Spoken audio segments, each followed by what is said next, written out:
Good afternoon, everyone. I'm Tom Rees, Executive Director of Programmes here at Ambition. Delighted to welcome you here this afternoon to learn more about the Early Career Framework, what it means for those of you working in the sector. We're set up this afternoon in a webinar format, which means that you don't have to worry about staying muted or keeping cameras off. All that should happen automatically. One point to note about the webinar format is the Q&A function that we're going to be using. So there's a Q&A box at the bottom. You'll all be familiar with this now of working in schools for the last almost 18 months. We'll be building in some time at the end to take some Q&A. So over the next 30 minutes or so, we're planning to introduce you to Ambition Institute and to our mission, to explain about the Early Career Framework, to discuss what we think it means for schools and teachers, to talk about our programme and our work here at Ambition and how we're taking that out into the sector this September, and to say why we think it's a really exciting step forward for professional development. We'll do some quick introductions. So I've introduced myself. I'll hand to Nicola. Hi there, everyone. It's great to be part of this webinar today. My name is Nicola Pod, and I'm the Programme Director for Early Career Teachers contracts that we have with the DFE. And Beth. Hi everyone, my name is Beth Allwood and I'm Programme Leader for the Early Career Teacher Programme. And Lawrence. Hi everyone, I'm Lawrence Vincent. I'm a Programme Leader alongside Beth, so working on the day-to-day delivery of the programme and the support of our participants. Thanks team, and we're also joined this afternoon by Andy Samways, Director of Teaching School Hub and Research School at Unity Schools Partnership. Andy will be sharing with us his experience of working with Ambition on the early rollout of the Early Career Framework. Welcome, Andy. It's great to have you with us today and grateful to you for making time. I know it's such a busy time in schools at the moment. So we'll kick off by talking a little bit about Ambition Institute.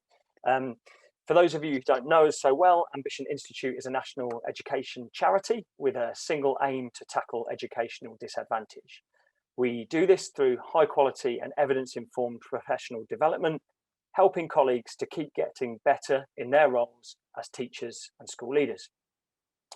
We know that children from low income families are much less likely to go to university to secure a professional job. They're less likely to own a home and more likely to work in low-paying employment. At Ambition, we're driven by the evidence that tells us that the single biggest school-based factor in improving children's education outcomes is the quality of teaching. We know that high quality teaching can be an equaliser, so expert teaching is particularly important in helping those children from disadvantaged backgrounds to achieve outcomes that are closer to those of their more privileged peers. And we believe that great teachers are part of the answer in tackling this. It's not a stab in the dark. The impact of teachers on pupil outcomes is 3 times that of any other school-based factor. And evidence suggests that professional development is likely to be the most effective tool we have to improve learning and outcomes for pupils. So by helping teachers and school leaders, who in turn help children to towards better educational outcomes, we think we can contribute to a fairer education system. Before we get into the ECF itself, I'd like to spend a couple of minutes just outlining 2 of the big challenges that we're trying to respond to through these reforms to professional development. And the first is a bit more about that question of disadvantage and the challenge that exists in the sector. So it's well known that children from disadvantage don't do as well at school. And this visual here shows the well-versed attainment gap between disadvantaged children and non-disadvantaged peers.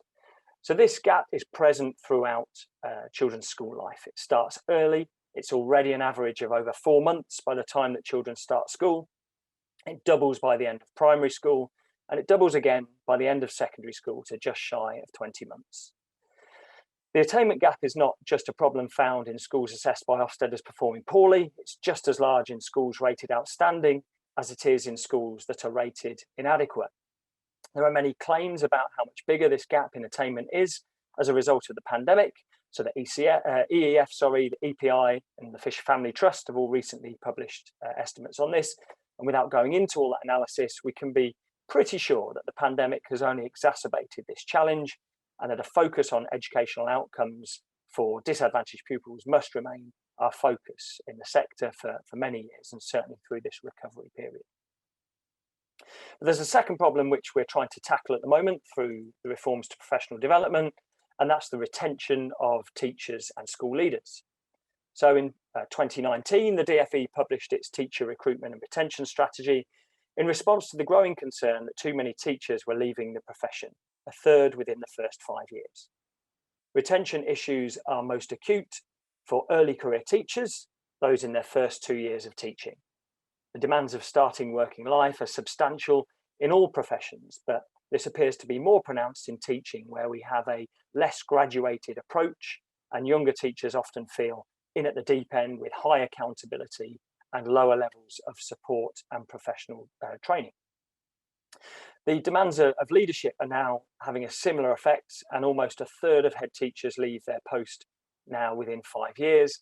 And there are concerns again that this position will be exacerbated as a result of the pressures of the pandemic. So teaching is a career that asks a lot of those who enter it. Teachers new to the classroom, we think, deserve the best possible offering of support and development to bring them on wherever they are in the country.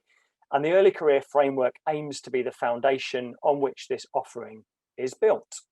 So let's have a look at it. And you can see here where the ECF sits as part of the reformed professional development frameworks that span a teacher's career. So research suggests that teachers spend approximately 10 days a year engaged in professional development. Across the teaching workforce, this equates to more than 5 million days. And a key focus of these reforms is that we're able to make professional development more effective and more coherent by building it on a core body of professional knowledge. This means it's easier to ensure that professional development connects to what's come before, and that it sets teachers and school leaders up for the next stage of professional learning.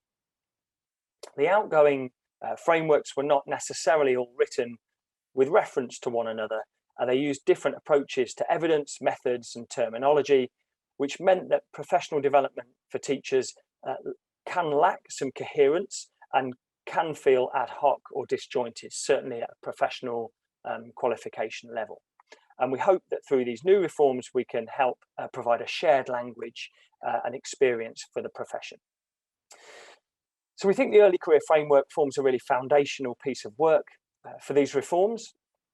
And we can see on this next slide that there are 3 intentions of the new frameworks that we're trying to achieve. So the first is about evidence, and there is a much greater attention paid to establishing a common body of evidence which underpins the new frameworks. They've been developed looking at a broad evidence base which has been approved by the EEF. And obviously no evidence base is ever conclusive, but it's worth recognising that we've become a lot more informed by evidence in the last 10 years across schools.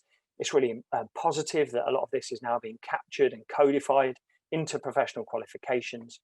And like any curriculum, we should debate, challenge and defend the frameworks in ways that will help lead to refinement over time.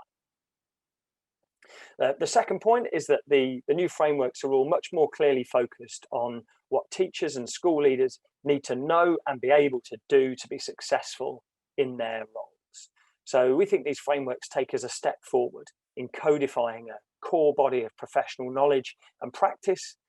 This much greater attention paid to specific things that we're able to train and develop teachers and school leaders. And thirdly, this core body of knowledge and practice provides what's being described as a golden thread that can run throughout every stage of a teacher's career, which means that schools and trusts can have greater confidence that through professional development, all their educators, from early career teachers through to leaders of multiple schools, are building and developing their practice from the same evidence-based frameworks.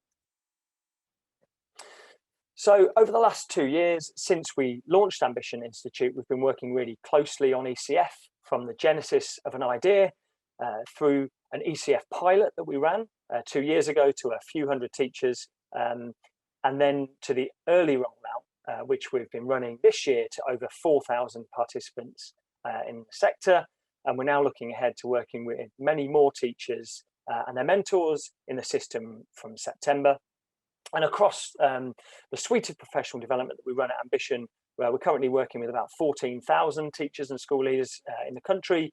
We're trying to build our national network on responsive collaboration, respect for localised knowledge, and a really rigorous approach to quality assurance. And I'm now pleased to hand over to Nicola, who's going to talk to Andy a bit more about his experience of the early rollout. Over to you, Nicola. Thank you, Tom. That's great. Yeah, we're just going to pause a little bit here and really recognise and celebrate the work that we've been doing with our partners around early rollout. So really thrilled to bring back Andy into the conversation. And we're going to spend a little time with Andy looking at his experience of the early rollout with Ambition. Just to also reintroduce Andy for those people who joined a little bit later. So Andy is the director of the Unity Teaching School Hub, as well as being the director of research schools. And also he's a member of the Royal Society of Education Committee. He's got a particular interest around utilising evidence for school improvement and the important part that that plays. So we're going to just spend the next 10 minutes or so chatting through some of the experiences that Andy's had. So welcome, Andy. It's good to have Nicola. you here. So can you tell us a bit more, Andy, about what your experience was like for you and your colleagues on the early rollout? For sure, and thank you. Yeah, it was a fantastic, and it continues to be a fantastic opportunity, and an overwhelmingly positive one. It's been ever evolving, as an ever evolving process, and one that we continue to learn within. It's provided and continues to provide us with the opportunity to experience implementing the early career framework and the associated entitlement to the broad and challenging body of professional knowledge it contains. I won't say it's been easy, but it's been supported all the way by colleagues at Ambition. And I think the high quality resources from Ambition Institute have been a really valuable asset within the professional learning for our early career teachers and their mentors at a time when we really did need it. It intentionally focused our professional development on the early career teachers, and it's been very positively impacting. I think first off, on our early career teachers, they really have valued the modular design and the easy to access study materials that they access via Ambition Institute's learning platform, Step Lab, and we understand from how it's been developed as a curriculum, it's designed to help create habits. And we've seen that in our early career teachers. They've actually, even amidst everything over the last 12 months, they've seen that they've been able to shape their professional learning with habits forming where it's been implemented well. I think secondly, those high quality resources have certainly helped our mentors. The early career teacher program really, the heavy lifting, the hard yards of it, the real impact comes through the work of talented mentors within our schools. And those experienced mentors were having to adapt as they go through as well, through the pandemic as well. And that mentor development has been and will continue to be pivotal for us, I think. The Ambition Institute Early Career Teacher Program isn't an instructional coaching program, we know that, but it's rather a program that utilises instructional coaching as a key mechanism for teacher development. And this has been a step change for us. As Tom was alluding to, evidence suggests that high quality instructional coaching has significant effect on teacher development. But in order to achieve this, creating the skills and conditions for it are vital, aren't they? And I think we've found that making it individualized, making it intensive, making it focused with a deliberate practice is crucial if it's to make the real difference to the early career teachers and their habit forming, and then the follow on to that is within the classroom. I think that model that for us, the four key elements of the Ambition Institute instructional coaching process are providing, will continue to provide a powerful framework when a shared language, first off around a standardized routine. I think we've seen that provide safety, certainty, and a really handy framework for early career teachers and mentors themselves to use. It's secondly provided the bite-sized areas for improvement, and that's been a real piece of creating very realistic, valued and achievable action points for early career teachers over the time. That part, the third one about being a clear mental model of what better looks like, has enabled early career teachers to really get inside what the end goal might look like in the next steps on for them. And I think I've said it before already about the intentional deliberate practice is an element that is enabling practice development in the safety of a mentoring conversation as opposed to in the classroom straight away. Andy, you talk loads there about kind of the structure and the design of the programme and that kind of framework that it gives within that. So it sounds like the ECTs and the mentors that have undergone the programme have really started to see some of the benefits around their own teaching practice and their experience of that. Could you just talk a little bit more about the impact that this might have had on your ECTs? What value are you seeing that they've really benefited from on this programme? Absolutely.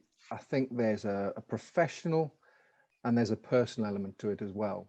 I think the personal element is the feeling of worth and value and investment at a time they've experienced some really challenging, turbulent times in their training. And we know this, the learning curve is steepest very, very start of the career.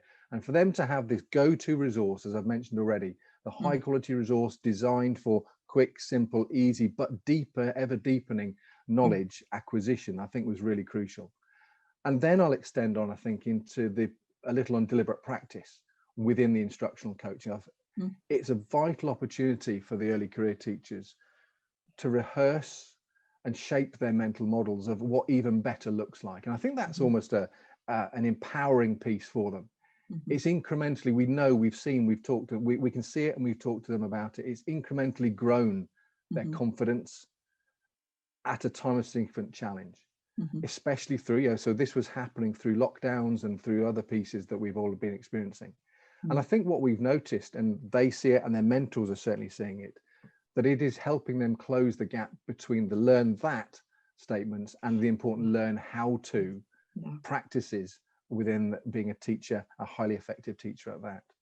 So I think that the deliberate practice has been crucial. I think the other part, the termly clinics, have then provided valuable opportunities. The termly clinics, the training sessions that we bring together, the early career teachers in groups of cross-school groups, they've provided valuable opportunities for early career teachers to come together with peers within a safe and trusted environment, albeit online, but it's bringing early career teachers together from different contexts to explore maybe the less teachable elements or the more challenging elements of the program. I think impact of that has included the opportunities for additional networking, that connection, that human connection is enabled through that. It provides a real dedicated time for them to reflect. And as mentors and facilitators, we're really encouraged to drive through opportunity for personal reflection and the opportunity that does to think beyond your immediate context. So feedback from our early career teachers, albeit a small group, has illustrated how their engagement in the programme has translated into better learning experience, not only for themselves, but for pupils as their practices got better and better. It's an exciting time nonetheless, isn't it? And like you alluded to, it's not without its challenges and its pitfalls. You know, this is a big system change policy. It's a new way of working for schools, for trusts, for teaching school hubs. So now that you've cut your teeth on early rollouts, what are you feeling about national rollouts? So what are you looking forward to? Looking forward for more schools to benefit from this and more teachers and therefore more children to benefit from the impact of this. And I think it will be game changing if we do this properly. And that's it, that's inherent within it. And Stuart Locke wrote a blog this week, and he's obviously, he talked about, we know, don't we, that no matter how good a new initiative is, the implementation of it would be vital. And from our work as a research school, we know that implementation is such a crucial part, half of it being the uncommon common sense. But that uncommon common sense is a challenge. It's the aggregation of lots of small things done very well. And the moving parts within this then are really crucial. And our role as Teach School Hubs is to help schools understand how they can implement it better and better in their own very different contexts. And so I think for us looking ahead, it's about how we can support establishing the foundations and growing the culture, which is going to be crucial. I think crucial things we've learned in the learning, the clarity of roles to support the early career teacher might be the first thing to make sure is clear.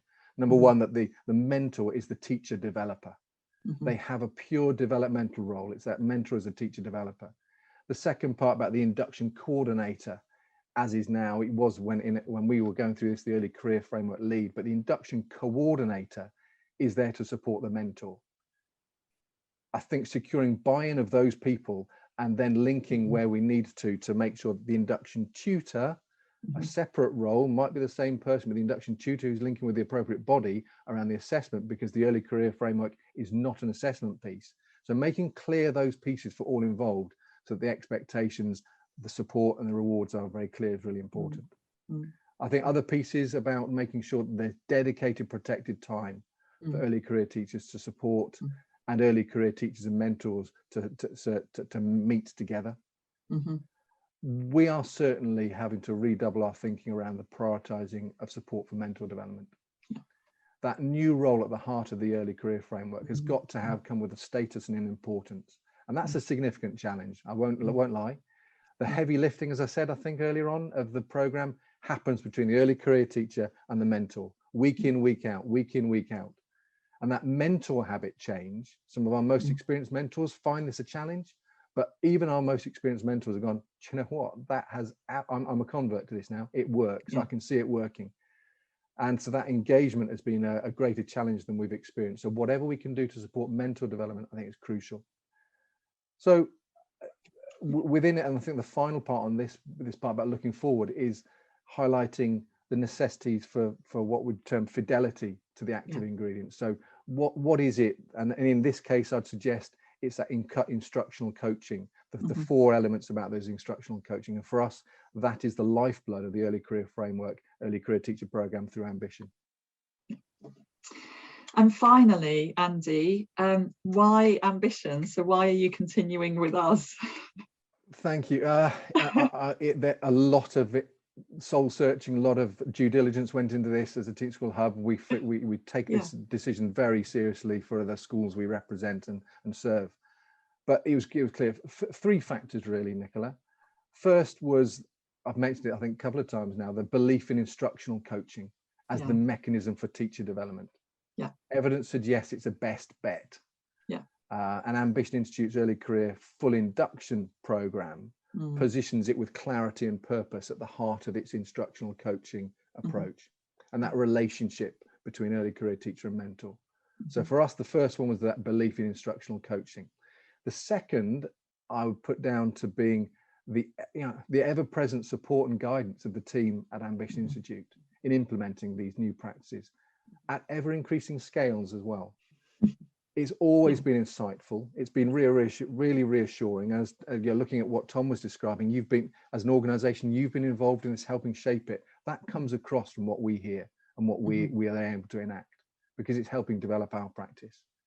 The impact of that has been confidence from ourselves, which hopefully we can flow through the delivery, if you like, from visiting fellows who are the facilitators, induction coordinators, onto the early career teacher, and then that golden thread right the way through to the pupils via improved practices. And I think the final one for me would be, crucially, an appreciation and an alignment of values. As a teaching school hub, we're determined to be values-led in our mission of excellence in professional learning. Ambition Institute's mission of always getting better, I think, is predicated on three values which are lived and enacted through this program, and we all the time are making sure we're referring to and trying to be living. The first one is about being brave, the second one is about being kind, and the third one is about being present. As a Teach School Hub, we absolutely appreciate all that colleagues in schools across our area are doing right now and displaying in terms of being brave in tackling this step change for teacher development. It's no easy step change, but it's one that will pay dividends, we are sure. About how being kind to oneself through the challenge of habit creation within professional learning. That's not easy. Small steps, and to rewire one's habits takes time and patience as an early career teacher and a mentor and as a leader. And the final one is that piece about being present, isn't it? And really intentionally putting early career teacher and mentor development at the forefront of school improvement in the coming months. So the values sing through for us, and we really hope that we can live those and enact those with those we work with. We know there are challenges ahead. However, the goal, I think, is clear for us. And as a delivery partner of Ambition Institute, we're excited, we're informed, and we're confident about next steps within the early career framework. Thank you, Andy. That's just so great. And we absolutely feel similarly. You know, it's been a real pleasure to work with you and to continue to work with you throughout this change. So thank you for your insights and your expertise today. I know that you've got a number of commitments this afternoon, so we're really grateful for your time. So feel free to kind of head off when you need to, but you're very welcome to stay as well. But thank you for your time, Andy. Thank you, Nicola. Pleasure. I'm going to kind of turn our attention now to some of the detail of our own programme as well. And I think, if I'm honest, Andy has said much of this really well, and hopefully brought that to life for you as well. But I kind of just want to touch base and kind of spotlight a few things that I think would be of interest for you. So for us around the My Ambition, we think there are four main things that kind of build on our mission and our track record. Our highlights are definitely our carefully considered, sequenced and evidence-based curriculum. It flows right through our work, and it provides that really strong backbone. We've thought hard about what works and how to structure that so that we can translate it into really powerful learning for the ECT and the mentor. As Andy's already shared, instructional coaching is the underpinning framework around that, because it allows us not only to have a good mechanism by which to lever teacher development and improvement, but also because of the immediate rewards that that can reap, so that a teacher is able to kind of look at their practice with an experienced mentor, and they can look at what they can do immediately to do better, to do more, to improve within that.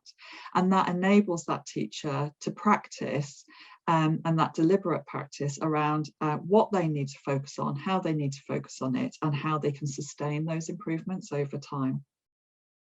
I couldn't talk to you today without talking about our exceptional design team.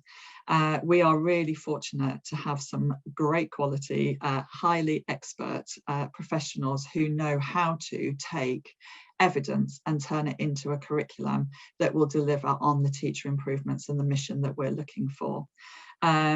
They have delivered on consistently high standards around ensuring the quality, ensuring the learning, and ensuring the fidelity of our programme. And we're really proud of the work that we've produced through our team. They absolutely deliver on that vision for us to enable every teacher to succeed within their given role. And for us at Ambition, that starts with our early career teachers, but it goes on through the lifetime of their career. Tom's already talked a lot about our mission that kind of drives us and underpins us with that. So we can't overstate it, really. You know, we're in the business of really wanting to support schools, support teachers, to be able to support pupils, and that to be a full engagement of all pupils, regardless of their context and their needs within that.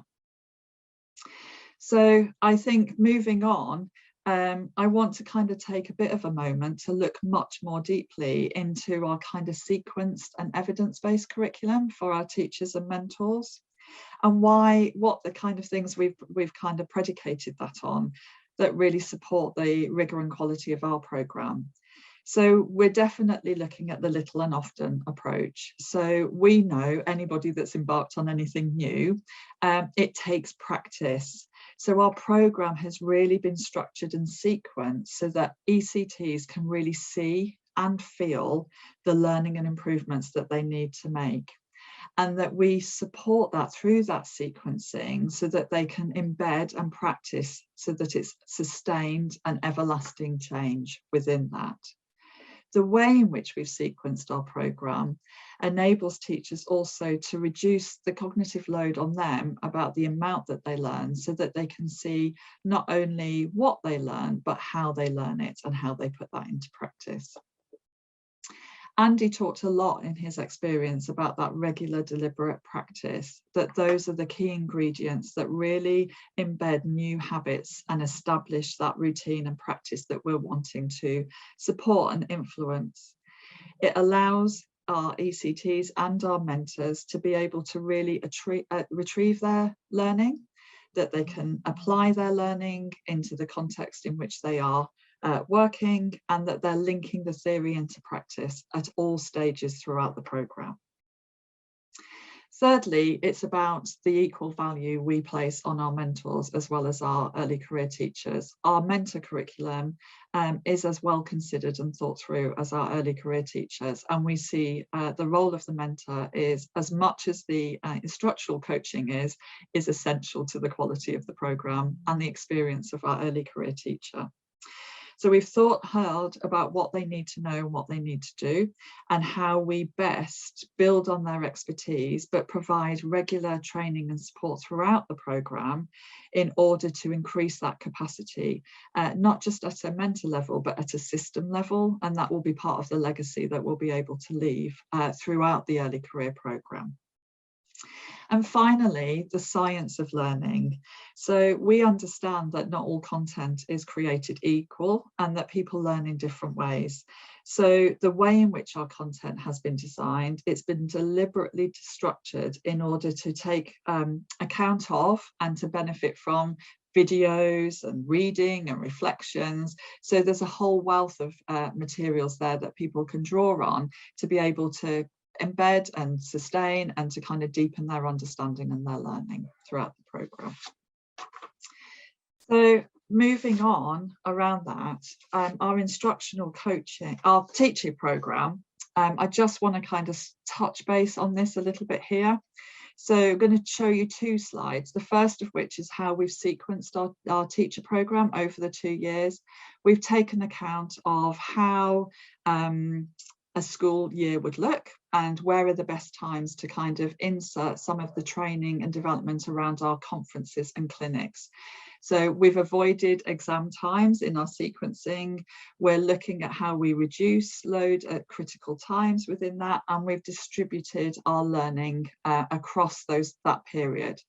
There's flexibility to manoeuvre that with our partners even further to really take account of your context and critical points in your own year around that. Our mentor programme replicates this sequencing so that we are walking alongside our ECTs, but that we're also walking alongside our mentors. And in the next slide, you can see that we've been able to increase the level of support to our mentors through our national rollout programme. We've really learned how to support and front load that support with our mentors throughout the early career framework. So we've really focused on early induction and onboarding so that mentors have a great understanding about what their role is, what they need to learn and do to support their early career framework, and in particular how they work with their induction lead, induction coordinator to make sure that the experience of the ECT is the best that it can be, and that the benefits are felt not just for that early career teacher but throughout the school within that. We've also enabled through access anytime self-study materials so that we're able to continually as well provide additional support and learning for our mentors.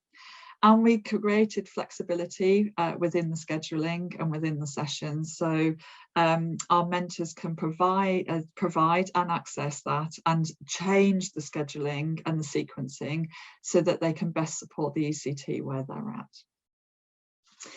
I think it's fair to say that underneath that, and critical to the role that we've talked a lot about, is our instructional coaching. And I think we've heard a lot about it today, but the two things that I really want to kind of just pull out is the instructional coaching approach is the part that makes the difference to the early career teacher and their learning, and the ability that the mentor has to ally that learning to the early career teacher and their context and their areas of need and development. Our new developments around our STEP Lab platform and the way in which we've designed our content on our instructional coaching allows that to be very personalised to the early career teachers. So we equip mentors to be able to do that, and we give them the flexibility and agility to create that focus for the early career teacher. Step Lab we haven't talked so much about, but it's part of our innovation. It's a platform that has been designed and developed by teachers for teachers. So it's at the heart of our instructional coaching offer, and it very much monitors and tracks and collates that engagement and that learning between the mentor and the ECT. It provides that learning platform, so it's accessible and flexible to really walk alongside the programme, and it's been essential to our experience on early rollout, the way in which we've been able to manage COVID and the impact of the pandemic.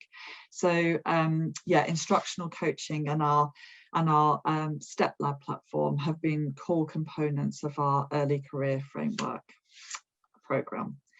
I just want to talk finally about our delivery partners.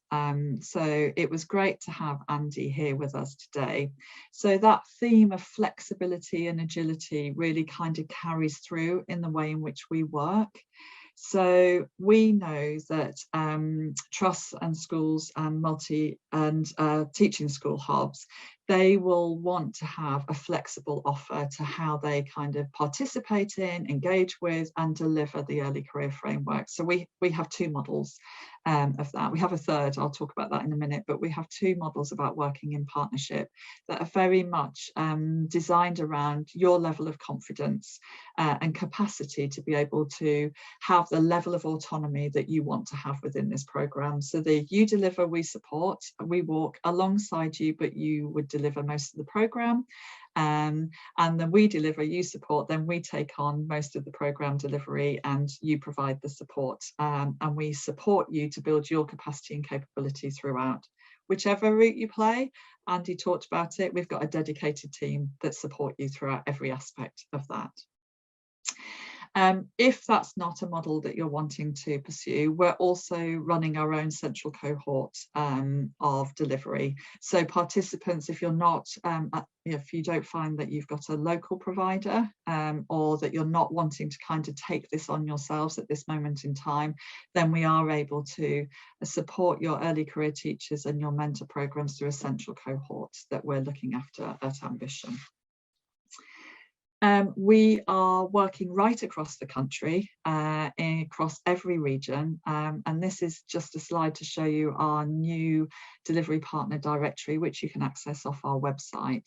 It will show you where our delivery partners are that are currently signed up to the programme, and you're able to then look at who you might be able to align with or speak to at your local area about delivering at this early career programme that's really responsive then to your context and your region. You can, if not, we will also, you can get in touch with us directly and we can point you in the direction of someone local to your area that you might be interested in talking to. And as I've already said, if those two routes aren't something that you're wanting to pursue at this time, then we will be recruiting to a central cohort where we can deliver the programme directly to your ECTs and your mentors. I think that draws us really to the end of our webinar. It's been a whistle-stop tour over this final piece. So we're going to take some opportunity in a minute to do some question and answers, but I'll just pause there and pass on to Tom. Thanks, Nicola. Lots in there to take on board. And I think the team have been posting out into your chat, hopefully some links. If they haven't already, they're about to do that. They might take you to some background reading relating to some of the questions. So we've had some really good questions come through in the chat. And I'm hoping that Beth has come off on cam, which is great. So Beth, I wanted to hand over to you to talk a little bit about mentoring. That's been the theme of 2 or 3 of the questions that we've had so far. Yeah, thank you for those questions. So one of the questions was around the support that mentors get, as well as alongside the ECTs in the programme as well. As Nicola alluded to, one of our real focuses is really building a mentor capacity and their ability as mentors So we give them 2 conferences across year 1, another one in year 2. They are one-day conferences which will really equip them with instructional coaching skills, give them a chance to work with peers, to practice the instructional coaching approach together. We also give them access to clinics, so 1-hour clinics, again, where they get the chance to work alongside other mentors that are in the same position as them, and also an expert facilitator as well. And in those clinics, we really focus on instructional coaching particularly. So for example, we might zoom in on the practice of modelling or deliberate practice, and really make sure that their mental models around that area of instructional coaching are really strong and robust, but also that they have the chance to practice those areas as well. And then also we have the coaching on coaching element too. So this is when mentors have an hour one-to-one session where they get to share an extract of an instructional coaching meeting, and they get one-to-one support and feedback from either one of our Ambition staff or one of the visiting fellows, so kind of an in-house representative from a DP who's been trained up as an expert on instructional coaching. And we've had great feedback from the pilot this year that those one-to-one sessions have had a real impact on mentor kind of confidence, but also the impact that they're having on their early career teachers. Thanks, Beth. And so thanks everyone for your questions. We're starting to get quite a few ticking here now, so that's great. Beth, I'm going to come back to you on mentoring, because that again is a theme that's coming through. And there's some questions here about mentors being concerned about workload, and there's some suggestions about how, there's a suggestion that can they share the weekly observations across other staff as a way to like manage that workload, or must it be the mentor that does that? There was a question specifically, just as a sort of high-level question about, can you explain the process of instructional coaching? And I think, so it'd be great if you could do that. I think what I wanted to add to that was, one of the things that we've just learned so much, and hopefully it's come through, is the importance of mentoring and the role of mentoring. The whole ECF program, the experience, it's like stands or falls, doesn't it, really, on the role of the mentor. And it's something that we're investing a huge amount in. And so these are all the right questions, I think, for school leaders, working out how they can carve out time for mentors in their schools to be able to do this work. So perhaps could you do that? Could you tell us a little bit about how sort of managing the workload, and then maybe an overview of instructional coaching itself? Yeah, so absolutely, mentoring and the mentors themselves and the instructional coaching that they do is absolutely key to the success of this program, kind of on the ground. And that's why we invest so much kind of time and effort and resource into making sure that mentors are equipped to do that job really well. We would always recommend, and the program is set up in such a way that it's just one mentor kind of per early career teacher. And the reason that we want to do that is so that that mentor builds a really detailed understanding of where that early career teacher is at, develops a really detailed understanding of their teaching practice, where their development needs are, etc., etc. And if they have that, it means that they can make the resources that we provide really bespoke to that early career teacher. So they can make sure that the resources on StepLab are kind of interpreted in a way that really works for that early career teacher.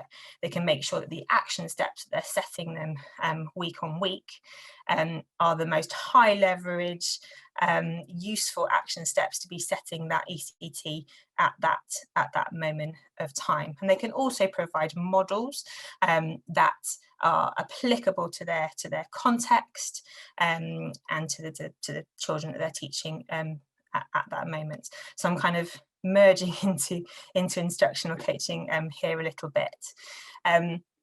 Instructional coaching, first of all, provides new teachers, provides teachers with really specific action steps. So it really breaks down areas of practice into manageable steps that they can then see a really clear model of what good looks like in that particular area. And then with their mentor, they look at that model, they break down what's good about that, why that works so well. And then after that, they do some deliberate practice. So we're not just setting the action step and then leaving them to it in the classroom. We're actually, within the context of the instructional coaching session, getting them to get up and practice that particular area of practice. And we ask them to do that a few times over. So, 3 to 5 rounds of deliberate practice in that instructional coaching session, to make sure that they've not just understood the action step, but they can actually do it as well. So they can go back into their classroom, and having practiced it in the low stakes context of their coaching session, they can go back into year 9 last thing on a Wednesday and put that piece of practice into action. Great, thanks Beth, really good overview. Conscious that we're short on time, we're going to carry on. We've got quite a lot of questions. We're going to try and do a quick fire round, I think, now, and skip through a few of these. So you're welcome to stay a little bit longer with us. Question about MPQs, will they be open for applicants? So we're accepting expressions of interest at the moment on those. That was an anonymous attendee. Marie has said, how do we find out where the conferences are held? So Marie, that will depend on who the delivery partner is that we're working through. So as Nicola said, on our website now, you can see the local delivery partners. They'll be determining the local location. If people are working with us as part of our national cohort, then we'll communicate that out to participants. So I think we can, that's 2 we can answer quite quickly. There's one from Diane Scott with the different partnerships. Are the 2-year programme of termly clinics and conferences included for all the partnerships? The answer to that is yes. Our programme that you'll do, the Ambition 2-year programme, will be the same programme in its form, whether or not you're accessing that through one of our delivery partners, one of our teaching school hubs, for example, or whether you're doing that through Ambition itself. There's a question here from Gary Richardson, which is asking for clarification on the ECT conference being 1 day and the clinic's 1 hour. So Lawrence, Beth, is that a yes on those? Correct, yeah. Good stuff. So I hope that answers your question, Gary. Portfolio of evidence. This is a question that comes up quite a bit, actually, doesn't it, about sort of assessment. And we've said in one of our blogs, actually, that the ECF isn't an assessment framework. So Beth or Lawrence, I don't know if you want to pick this up. James has asked, will there be a portfolio of evidence that trainees are required to complete as part of ECF, or will Step Lab replace this? Yeah, I'm happy to pick this up, Beth, if you've got anything to add. So yeah, I think the first bit is that it's not an assessment framework, and there's no kind of final submission at the end of the programme as you would have with a Q. But what you are doing throughout the programme is building that body of evidence against the ECF as you work through your content, completion, and providing feedback through Step Lab. So you are, if you're engaging with the programme on a weekly basis, build that up. And of course, your induction coordinator in school is going to be providing that induction tutor role as well. So those 2 things should be really aligned in order for the appropriate body to kind of review your progress for your NQ2 year. So not an assessment framework in and of itself, but yes, you will have access to your content completion throughout the programme via Step Lab. Yeah, thank you, Lawrence. And there's another one here from Joe Moore. So Joe's asked 2 questions. One, which is about a different programme for first-year ECTs and second-year ECTs. And she's also asked there, is it possible for people who are still early career but not in their first 2 years to still benefit? So they might be in their 3rd year, but because of disruption, is there any way that they can access ECF? That's Joe's question. Beth, I don't know if that's one for you. So I take the first one first. Yeah. So there is certainly different content in year 2 as opposed to year 1. So the clinic content will be different. The conference content will be different. The kind of consistency between year one and year two comes from ECTs going back and reviewing the self-study materials that they've done in year one.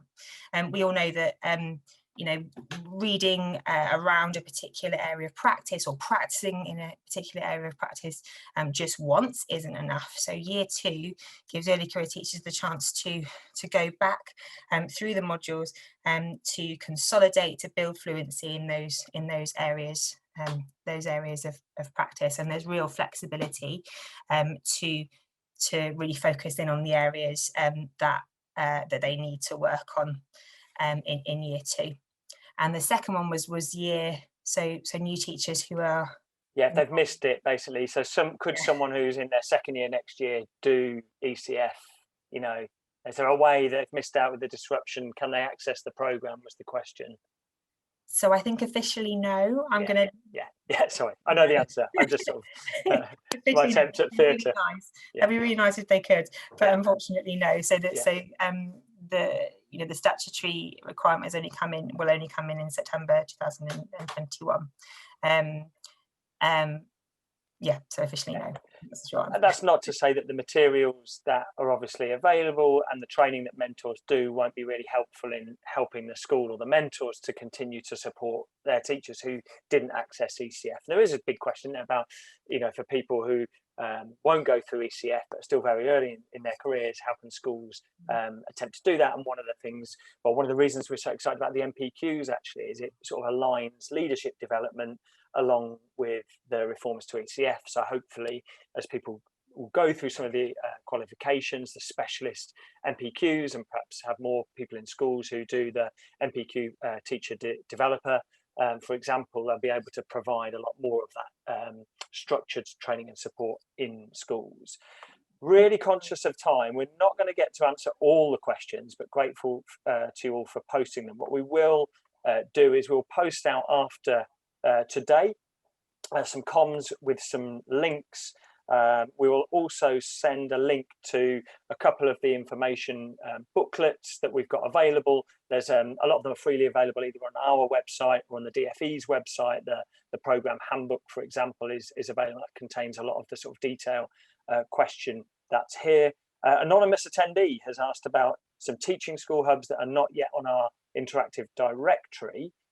Be great if you could let us know who they are, anonymous attendee, and we'll follow that up. It's possible, it's only gone live very recently, that it's not fully comprehensive yet, and we'll probably add a couple more in the next day or so, but keen to get it right.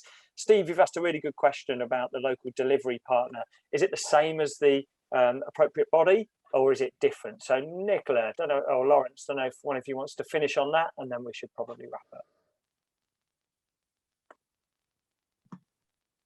I'll have a go and you can test me.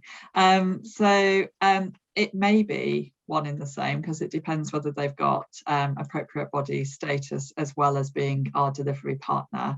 But obviously the roles in terms of the programme are also discrete and specific as well. So that there is a process of, and we do that with delivery partners, making sure that we segment where there's that kind of dual role, that we segment the roles and responsibilities within that, so that the delivery partner can maintain their appropriate body status as well as delivering on the ECF. Anything more to add, Lawrence, around that, or no? No, just that's a slight difference from participants on early rollout, so that has changed. You are now able to be a delivery partner as well as an appropriate body, which is really great. As Nicola said, we kind of partition those things, and we also provide separate training for appropriate bodies who are reviewing kind of ambition-based ECF as well to support their understanding of the programme. Great, thank you. Lawrence, we are going to just, Lawrence, if you could have a look at Pete's question. Pete's asked two questions there about NQTs who started induction later, like not at the beginning of the year, whether or not they'd be eligible. Don't know if you know the answer to that. While you're having a look at that, I just wanted to confirm, anonymous attendee, that Inspiration Trust are one of our delivery partners. So that is a website administration issue, not that Inspiration aren't working with us. And we've got quite a bit that's gone on social media with Inspiration. We're really pleased to be working out with quite a number of partners in the East. So Lawrence, don't know if you could help James. Yeah, so if I'm understanding the late starts, for an NQT to be eligible for starting the program this year, they would have to be starting their induction from September, so not kind of part way through, but anyone who was starting an induction later than that point, maybe a mid-start to the year, would still be eligible for the statutory induction, would be able to join a full induction program. I hope that answers the question. Thanks, Lawrence. That's really helpful. And I have a couple of questions in here that are related to virtual and face-to-face. So it's a really interesting time because there's a couple of things going on. Obviously, with the pandemic, this has meant more generally we've worked online more than we used to as an organisation. But the large amount of work that we'll do through professional development is online anyway. So the new MPQs and ECF are largely online programs in terms of the sort of engagement with ambition material. There are face-to-face elements which come at the beginning of the program. For example, in September, we're in the process of working, as you'll understand, with the latest information that's coming through about the pandemic as to whether or not they will happen face-to-face this September, or whether or not they'll remain online, and to what extent that might be different depending on your delivery partner. So that's probably worth saying. The clinics, I think the answer here is that they can be online or they can be face-to-face, and that is likely to be led by delivery partners and how close people are and how feasible it is to be able to do those face-to-face. So probably a blend of the two. And I think, unless team, there are any questions that are standing out that you'd like to jump into.